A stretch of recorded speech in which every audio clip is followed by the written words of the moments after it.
Hello नमस्कार, welcome back in Hinduja tech. दोस्तों, इस वीडियो में बताने वाला हूँ कि पाइप और ट्यूब में बेसिक डिफरेंस क्या होता है।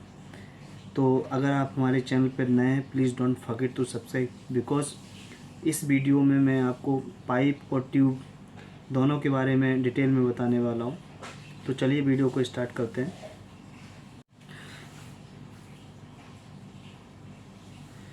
दोस्तों, as you know that oil and gas refineries power plant में अगर हम कोई भी फ्लूइड होता है उसको हम एक प्लेस से दूसरे प्लेस में ले जाते हैं, तो उसमें पाइप का बहुत ही बड़ा रोल होता है। क्योंकि हमारा जो पेट्रोकेमिकल रिफाइनरीज होती हैं, पावर प्लांट होता है, उसमें बहुत सारे केमिकल्स और गैसेस ट्रैवल करती हैं एक स्थान से दूसरे स्थान तक, तो उसमें पाइप प्ले इम्पोर्टेंट रोल। तो इस वीडियो में मैं आपको पाइप और ट्यूब के बारे में डिफरेंस बताने वाला हूँ कि दोनों के बारे में क्या क्या बेसिक डिफरेंस होता है। तो चलिए दोस्तों, what is the pipe? Pipe is a round traveller to distribute fluid and gases. Pipe का जो आकार होता है वो राउंड और ट्रेवलर होता है। और दोस्तों, जो पाइप होता है, pipe is designated by a nominal pipe size, जिसको हम एनपीएस और डीएन बोलते हैं, जिसको नॉमिनल डाया भी बोलते हैं। The thickness of a pipe is designated with schedule. जो पाइप की जो थिकनेस होती है उसको हम शेड्यूल में मेजर करते हैं। ठीक है, जैसे जैसे शेड्यूल हमारा बड़ा होता जाता है, वैसे वैसे पाइप की थिकनेस भी इंक्रीज होती जाती है। Pipe shape is always round. Pipe का, आपने प्लास्टिक का पाइप हो या आपका जो भी स्टील का पाइप हो, आपने उसका आकार देखा होगा, उसका हमेशा आकार जो होता है वो राउंड होता है। और इसके बाद इसका जो साइज़ होता है अप टू 80 इंच तक होता है, और इससे एबव भी स्पेशल केस में होता है। और दोस्तों, a wide range of material is available for pipe.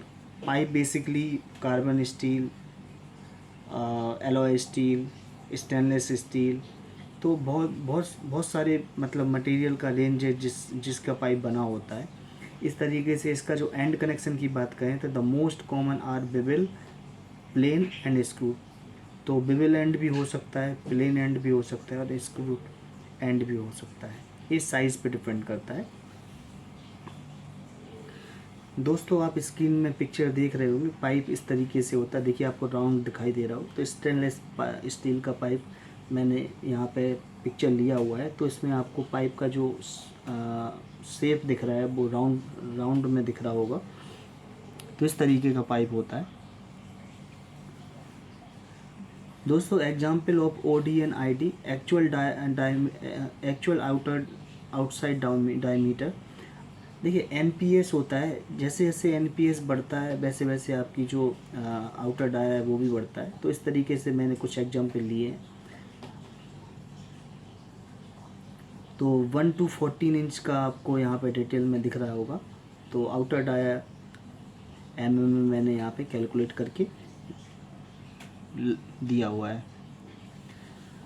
दोस्तों, अभी आपको जो पहली रोज़ है, पहली रोज़ में क्या है, फॉर एनपीएस 1/8 to 12 इंच, उसमें क्या होता है, जो आउटर डाया होता है और जो नॉमिनल पाइप साइज होता है वो इक्वल नहीं होता है। और जैसा कि आप लोगों को पता है कि जैसे जैसे आपका इन थिकनेस बढ़ता है, आपका इनसाइड डाया सेम रहता है, बट आउटसाइड डाया आपका चेंज होता रहता है। तो आपका जो अप टू 12 इंच होता है उसमें जो नॉमिनल पाइप साइज़ और आउटसाइड जो डाया होता है वो सेम नहीं होता है। और 14 इंच के एबव जो भी पाइप रहता है उसका जो नॉमिनल पाइप साइज होता है और आउटसाइड डाया होता है वो सेम होता है। Actual inside diameter of 1 inch pipe, 1 inch pipe के लिए जो एक्चुअल इनसाइड डाया होता है वो इसमें मैंने कैलकुलेट किया है। NPS 1 शेड्यूल 40 के लिए जो होता है, OD होता है 33.4 mm। उसका जो वॉल थिकनेस होता है, WT मतलब वॉल थिकनेस होता है 3.38, एंड ID होता है 26 इंटू 64 mm। तो इस तरीके से जैसे जैसे आप देख रहे हो कि शेड्यूल बढ़ रहा है पाइप का, आपका जो इनसाइड डाया है, इनसाइड डाया डिक्रीज़ हो रहा है, ठीक है, और आउटसाइड डाया सेम है। क्योंकि जैसे जैसे शेड्यूल बढ़ता है, शेड्यूल बढ़ेगा तो हमारा क्या है कि जो पाइप का साइज़ है, पाइप का जैसे जैसे पाइप का साइज अगर सेम है और शेड्यूल इंक्रीज़ होता है तो आपका जो वॉल थिकनेस है, वॉल थिकनेस भी इंक्रीज़ होता है। और वॉल थिकनेस कैलकुलेट करने के लिए मैंने यहाँ पे फॉर्मूला भी दिया हुआ है। तो वॉल थिकनेस कैलकुलेट करने के लिए फॉर्मूला होता है wall thickness equal to inside dia minus outer dia divided by 2। और अगर आप इनसाइड डाया कैलकुलेट करना चाहते हो तो उसके लिए होता है outside dia minus 2 times wall thickness of the pipe. Pipe OD remain constant and wall thickness increase with the increase of schedule. ठीक है, तो आपको ये बात याद रखना है। अब मैं चलिए बात कर लेता हूँ कि what is the tube. Tube basically round भी हो सकता है, रेक्टेंगुलर भी हो सकता है, स्क्वायर भी हो सकता है, ओवल एंड हैलो सेक्शन हो सकता है। Tube is measure by outside dia and wall thickness express in inches और millimetres. The wall thickness of tube is express in inch. ठीक है, तो वॉल थिकनेस जो होती है, वॉल थिकनेस जो ट्यूब की होती है वो इंचेस में या mm में होती है। ठीक है, ट्यूब शेप में भी राउंड, रेक्टेंगुलर, स्क्वायर और ओवल इस तरीके से हो सकता है।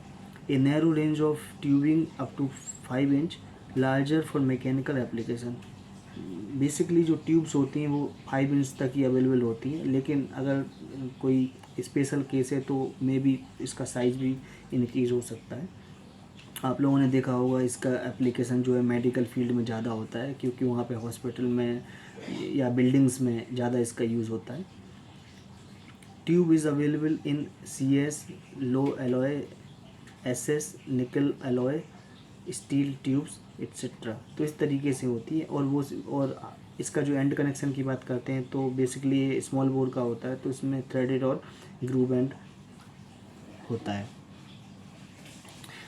स्टेनलेस स्टील पाइप ट्यूब्स जैसे आपकी दिखाई दे रहा है, आपका इसमें शेप दिखाई दे रहा है, रेक्टेंगुलर भी है, ओवल भी रहता है, इस तरीके से राउंड भी है, तो इस तरीके से इसका शेप रहता है। तो दोस्तों ये था आज का टॉपिक, पाइप वर्सेस ट्यूब। तो दोस्तों अगर आपको ये वीडियो अच्छा लगा हो तो आप लाइक करिए, चैनल को सब्सक्राइब कर लीजिए, क्योंकि पाइपिंग से रिलेटेड जो भी टॉपिक्स रहते हैं आप लोगों तक मैं पहुंचाता रहता हूं। तो क्योंकि पाइपिंग एक बहुत ही बड़ा वास्ट फील्ड है, इसमें टॉपिक्स चूज़ करना बहुत ही मुश्किल है, लेकिन मैं इनिशियली क्योंकि जो हमारे जो फ्रेशर्स हैं या जो जिनको एक्सपीरियंस कम है तो उनके लिए मैं कोशिश करता हूँ कि इनिशियल से ही बेसिक आप लोगों को सिखाता चलूँ। तो दोस्तों इस वीडियो में फ़िलहाल इतना ही। Thank you so much for watching this video. जय हिंद, जय भारत, वंदे मातरम।